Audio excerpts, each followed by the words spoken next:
غطولي وشي وراحت الممرضة عم تطلع علي وتبكي.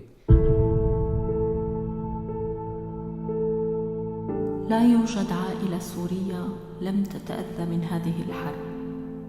عائلات فقدت بيوتها، ذكريات، ألبومات صور، وسنين طويلة من العمل الدؤوب كلها باتت حطاما على الأرض. أشخاص فقدوا عملهم، مصانع مهدمة، بضائع منهوبة، شركات كبرى أغلقت أبوابها وأغلقت معها بكل قسوة باب رزق آلاف من العائلات السورية. أشخاص كانوا أصحاء ومعافين قبل سنوات وباتوا الآن ذوي إعاقات، وعائلات فقدت أحبائها سواء بتوديعهم إلى بلاد الاغتراب أو بفقدهم أو خطفهم أو حتى قتلهم من دون ذنب. ما أبشع هذه الحرب، ضربتنا بكل قسوة وقلبت حياتنا رأسا على عقب، تماما كما حدث مع عائلة بيت ظريفة. شو اسمك؟ اسمي زهور ظريفة. أنا اسمي زهور ظريفة، وكنا عايشين بالغوطة بمنطقة اسمها الريحان، وكنا عايشين كتير عيشة حلوة. هنيك في خضار وعنا بيت كان وعنا مزرعة صغيرة. كنا كل جمعة ياخدنا جوزي سيران على المزرعة، وكنا مبسوطين كتير لحد ما اجوا المسلحين فاتوا على الريحان. لما فاتوا على الريحان دغري جوزي صار يقلنا دغري البسوا دغري طلعوا، بس نحن طلعنا يعني بأواعينا، ما حسنا انه ناخد شيء. طلعنا دغري واجينا لهون على الشام. جينا على الشام استأجرنا بيت دغري وقعدنا نحن وسلفي، لأنه نحن ما بنحسن يعني ندفع نغطي أجار البيت. طلعنا هون استأجرنا بيت وقعدنا هون. جوزي ما كان هون، كان فتح محل بالريحان. اجا لهون ما في له شيء هيك لحتى دور على شغل ولقى محل استأجره بكرجات العباسية، واستأجر محل وصار يشتغل فيه. ربيع كان من وقت للتاني يطلع مع أبوه، وكان كتير يخاف على أبوه، دائما ملازق أبوه. لحد ما مرة من الأيام 23/11/2016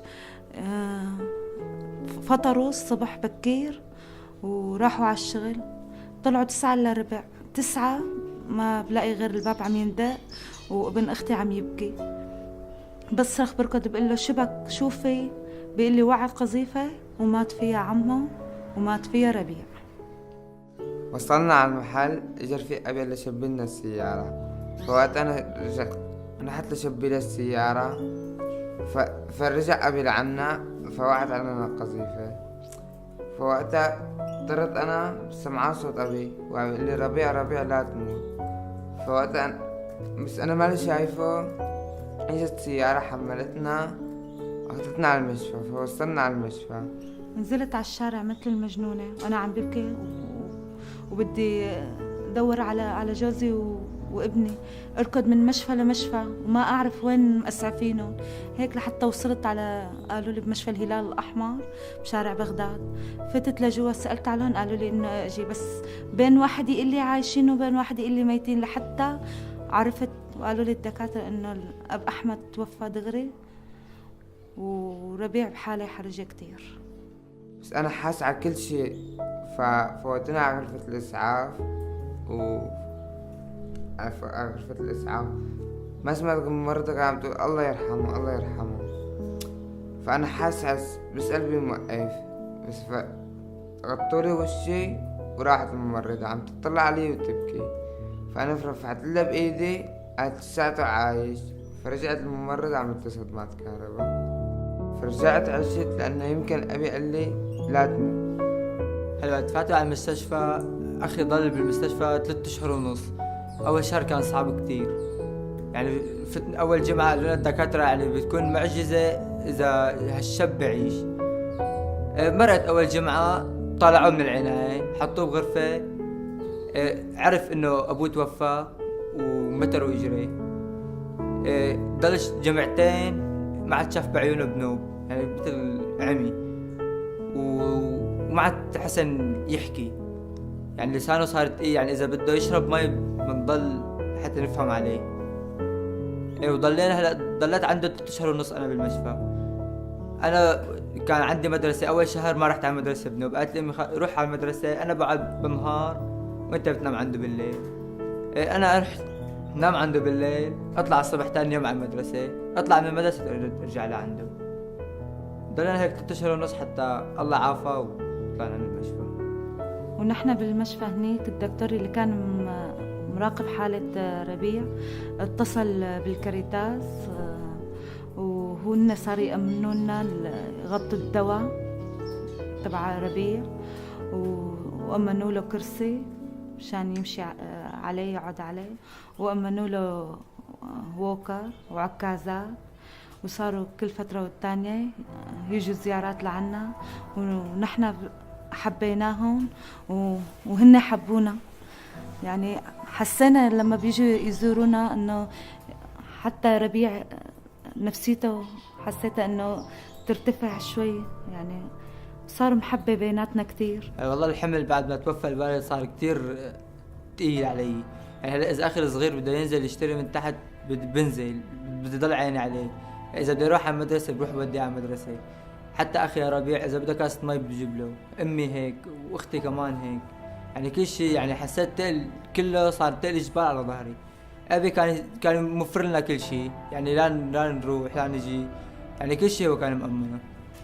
هلا انا املي بهالحياة انه اولادي يكونوا مبسوطين، وانه يكفوا دراستهم،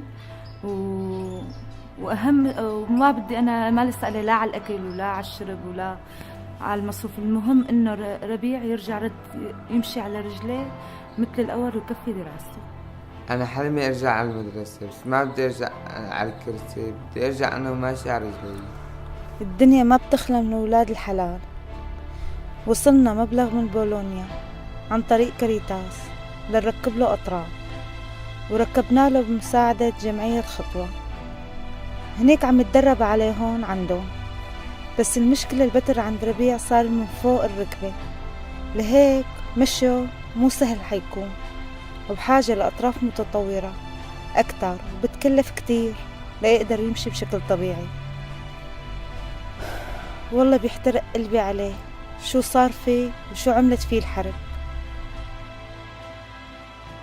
بالرغم من قسوة الحرب والألم الجماعي الذي ألم بنا، إلا أن هناك من يزرع الأمل فينا في كل حين، فبعضنا ما زال يساعد بعضنا، كما أن بعض الأشخاص والأصدقاء والمجتمعات في الخارج ما زالوا يدعموننا ويزرعون في قلوبنا الأمل بأن ضحكة ربيع لا بد قادمة بعد صقيع شتاء.